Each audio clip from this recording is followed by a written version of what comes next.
I don't know if you are like me or like most of us who have not been sleeping very well in the last 2 weeks. The death toll is just unimaginable. The amount of agony and pain is just unbearable. But you know, throughout history, oppressors strike with a very heavy hand because they want to discipline the oppressed. We saw it in slavery, we saw it in the civil rights movement. You go and you lynch people and you burn their churches and you burn them alive and you lynch them and you really, I mean, one little blip that comes from that particular neighborhood, almost the entire neighborhood burns down. That's how oppressors do. The colonialists, the French in Algeria, they will cut off the heads of those who were fighting them, and they will pile the heads in a heap, and the pictures show that. So there is no surprise in the amount of pain and destruction and suffering that has been inflicted on our people in Palestine. If you have not figured out by now that I'm talking about Palestine, maybe you need to crawl from under the rug that you have been hiding. Palestine is in our hearts and minds, but we're not surprised. We're pained, we're hurt, but we're not surprised. There are a couple questions that come to mind. And many people just like, so why is your pain more painful than my pain? It is not. Why is Palestine more important than what is going on in Syria, in Kashmir, in Yemen, in China? It is not. A human being is a human being, and a suffering is a suffering. But I wanted to share with you, why is there special attachment to Palestine? Because wallahi, just about everything that you face in the United States and outside of the United States is somewhat related to Palestine. Islamophobia in the United States, the Islamophobia industry, if you have seen the CARE report, very extensive and very impressive report, very well investigated or well done investigative report about the Islamophobia industry, you will always trace it back to these pro-Israel organizations that wanted to make sure that you and I are either oppressed here in the United States or fearful or in any one way demonized. So do not believe that even here in the United States you are far from the issue of Palestine. You really are not. But to bring it to the masjid, to bring it to our Friday prayer, we have to relate, we have to understand. So what is going on? Why is this such a big deal? Why is it such an issue? And I will tell you about the hadith by the Prophet sallallahu alaihi wasallam. The Prophet sallallahu alaihi wasallam, and you can kind of get your imagination to work with me here. The Prophet is talking to Mu'adh ibn Jabal. And I don't know what were the circumstances for this conversation between the Prophet sallallahu alaihi wasallam and Mu'adh. But I can imagine that maybe the Prophet ﷺ has his hand on the shoulder of Mu'adh. They're walking the dusty roads of Al-Madinah, and the Prophet is telling Mu'adh, Ya Mu'adh, Ya Mu'adh, سيفتح الله عليكم الشام من بعدي من العريش إلى الفرات رجالهم ونساؤهم وإماؤهم في رباط في جهاد إلى يوم القيامة فمن نزل منكم بساحل من سواحل الشام أو ببيت المقدس فهو في رباط إلى يوم القيامة. The Prophet ﷺ said, "O Mu'adh, Allah will allow you to conquer the Levant, which is Bilad al-Sham, which the Levant, Bilad al-Sham is Syria, Jordan, Palestine, Lebanon, and parts of Iraq. So the Prophet is telling Mu'adh, "Oh Mu'adh, Allah will allow you to conquer the Levant." And then the Prophet ﷺ tells him what are the borders of the Levant, and he tells it diagonally, not east, west, south, north. He tells him diagonally, which means the entire Levant. And he starts with the borders of Al-Arish. Al-Arish is just the other side of Gaza in Egypt. And the other side of it is northeastern part of Syria, all the way to the borders of Turkey, near Armenia and Iran and all of that. So that is all of the Levant. And the Prophet ﷺ says to Mu'adh, Allah will allow you to conquer the Levant from Al-Arish to Al-Furat. The men, the women, and even the servants are in a state of struggle until the day of judgment. And then the Prophet ﷺ concludes and he said, all those who reside on the shores of the Levant, Palestine, or in Jerusalem are in a state of guardianship, standing guards until the day of judgment. And in another hadith about being in a state of guardianship, standing guard, the Prophet ﷺ said, he who stands guard, protecting the ummah or his community for one day and one night, it's as if he has all of the wealth of the entire world. So imagine that our brothers and sisters in Palestine, just by virtue of waking up in the morning, and they stretch and they say, La ilaha illallah. They are in a state of guardianship. This is a designation by the Prophet ﷺ. So, and just for your information, we discovered this hadith when? In 1948, right? Of course not. We know about this hadith. This is a hadith by the Prophet ﷺ. Before there was the problem of Israel, before the problem of the occupation, before all of the things that are happening now happened, 1,400 years ago, the Prophet ﷺ told us about Palestine and about Jerusalem and about the surroundings of Jerusalem. In another hadith, the Prophet ﷺ said, ستكون طائفة من أمتي على الحق ظاهرين لعدوهم قاهرين لا يضيرهم من خذلهم إلا ما أصابهم من اللأواء قالوا أين هم يا رسول الله فقال في بيت المقدس وأكنا في بيت المقدس. Another designation. The Prophet ﷺ says there is a band of my ummah that is going to be steadfast on the righteous path, victorious over their enemies. They will not be dissuaded from that righteous path by those who want to hold them back or those who would not support them. And the companions of the Prophet ﷺ said, so where are they, O Prophet of Allah? And the Prophet ﷺ said, in Jerusalem and around Jerusalem. Now with that in mind, somebody say, oh, so it is a religious war. No, it is not a religious war. It is about you defending your home, not that somebody comes and tries to invade your land or your house or your property and you're defending it. Well, you don't need Islam in this regard, in this particular instance. You don't need Islam to tell you that you have the right to defend your property. You don't need Islam to tell you that you have the right to resist those who are coming to oppress you and to dispossess you and to subjugate you. Listen to international law. International law says that you have the right to resist an occupying power.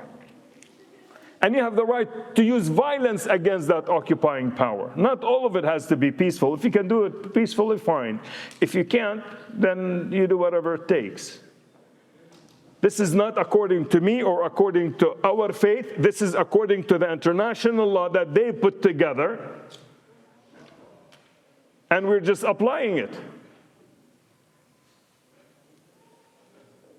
So while we are connected to the land of Palestine, we're connected to the land of the prophets, We're connected to our first qibla, the first place that our Prophet ﷺ was facing towards. We're connected to that by this particular designation, that our people, our brothers and sisters are in a state of a struggle. Now, why should you care? I mean, really, why should you care? Well, because in Islam is unique, really unique among all the other religions of the world. Other religions have ideals and thoughts and beliefs. Our faith tells us how to do just about everything. Our faith tells us how to walk and how to talk, how to eat and how to sleep, how to have a relationship with other sons and daughters, and distinguishes between the two, and how to have relationship with our mothers and our fathers and distinguishes between the two, how to have a relationship with our wives and with our partners, and how to do business, and how to borrow money, and how to pay our share, and how to do everything in our lives is delineated in our faith. And one of the things that were delineated also in our faith is what is my role and your role in America, 6,000 miles away, when something bad is happening, not in any particular place. Of course, wherever there's oppression, we have to stand up against it. The Prophet ﷺ said in a hadith, very well-known hadith, we all know it. من رأى منكم منكرا فليغيره بيده فإن لم يستطع فبلسانه فإن لم يستطع فبقلبه وذلك أضعف الإيمان. وفي رواية أخرى وليس بعد ذلك من حبة من خردل من إيمان. The Prophet ﷺ is saying, he who sees unrighteousness must change it with his hand. You physically stop unrighteousness from happening. Somebody is beating up somebody. A strong person is beating up a weaker person. You try to stop. Unless you're weaker than that weaker person, of course. Then you can use your words.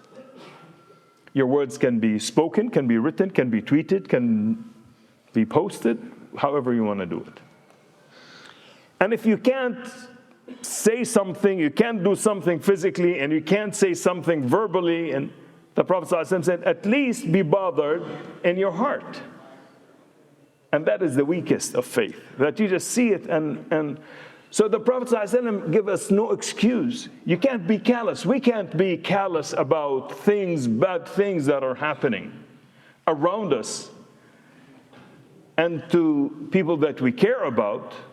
Hey, even include, if you see animals, you know the story, the man who went to heaven, Allah granted him paradise because there was a dog that was thirsty and he gave it water.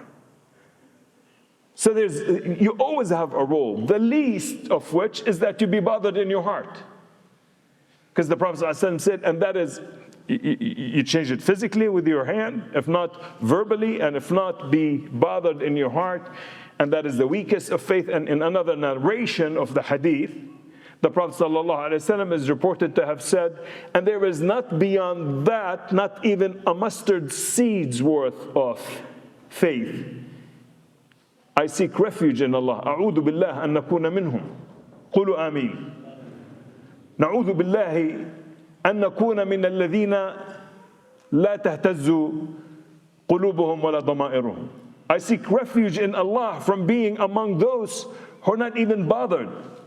Because, in some respect, for many of us, in one way or another, what is going on in Palestine and the death and the killing is like a spectator sport.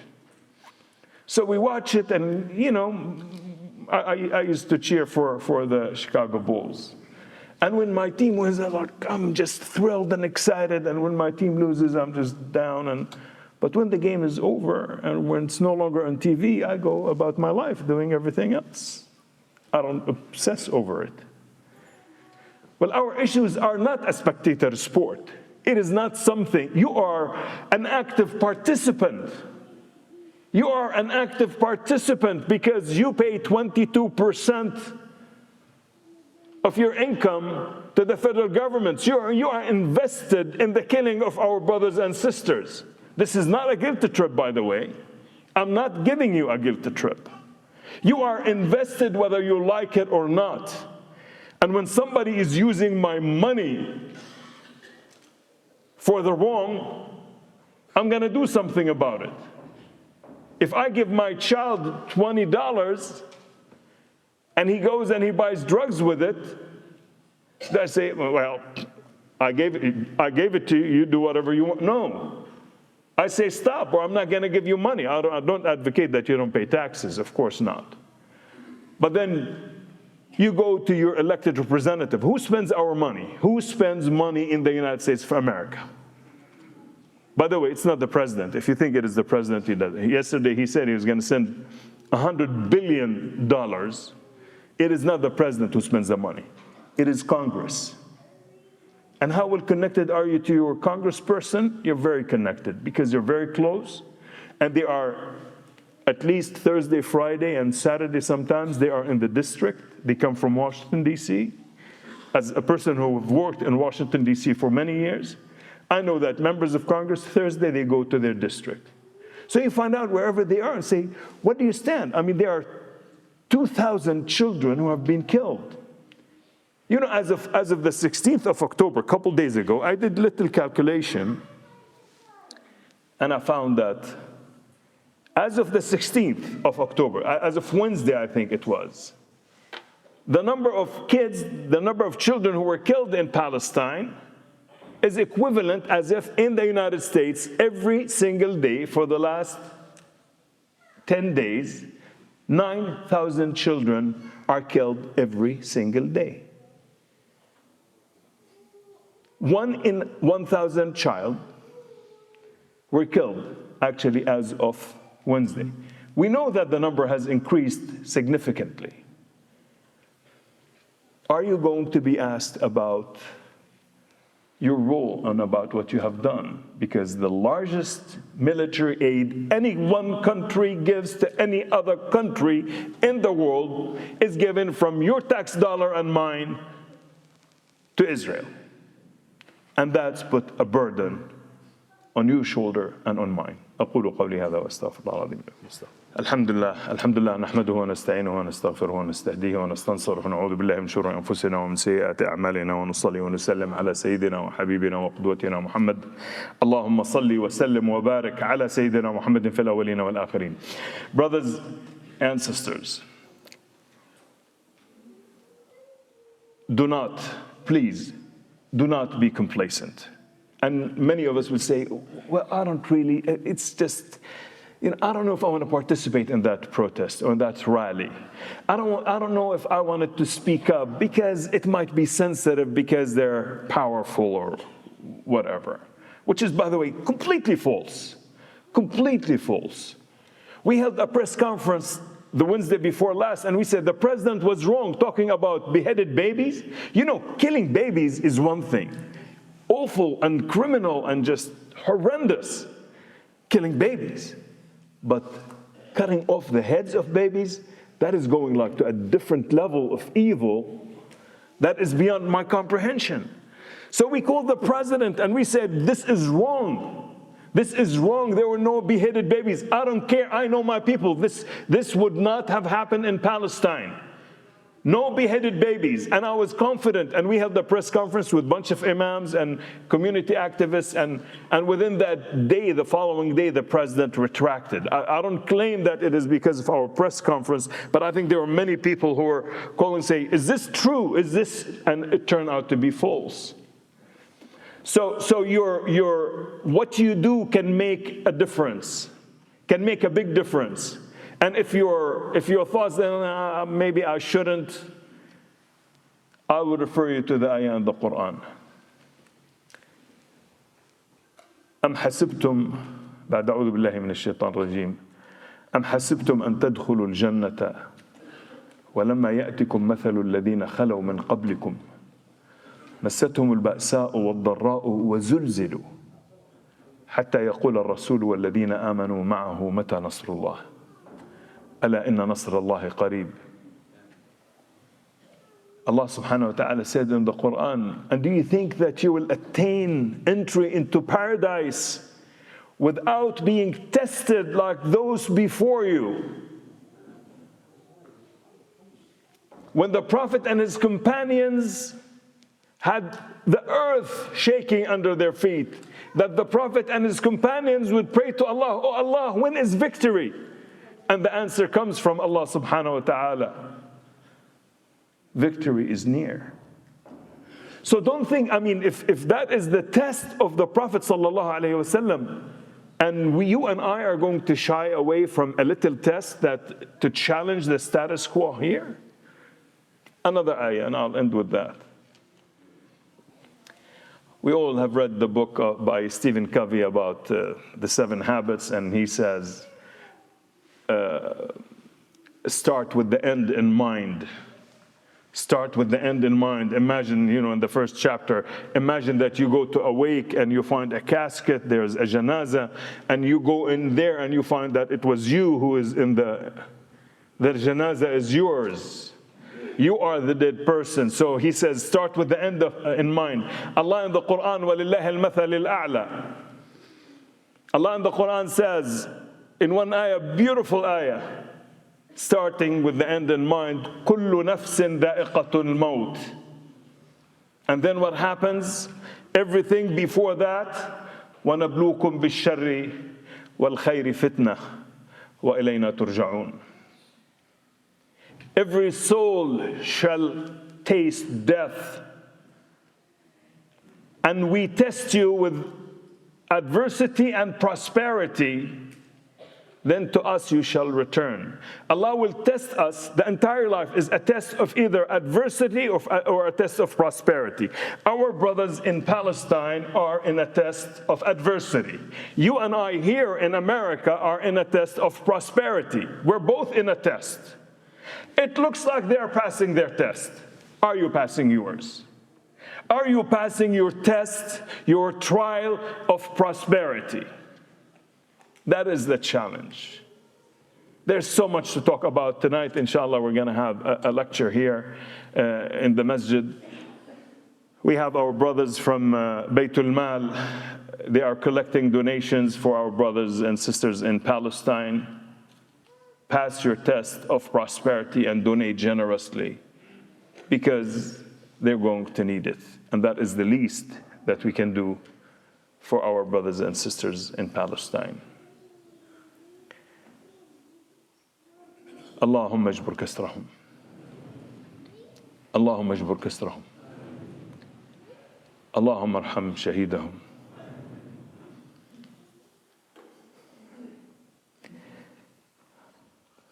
اللهم ارحم ضعفهم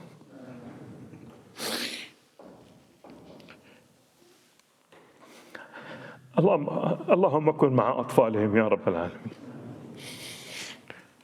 اللهم إن هؤلاء الأطفال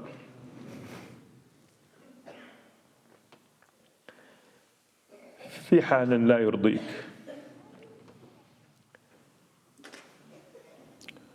Oh Allah, protect their children. Oh Allah, their children are suffering.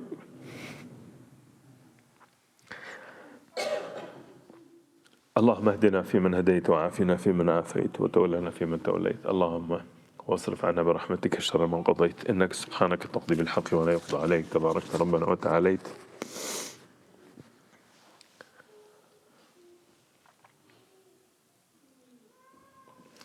أقم الصلاة.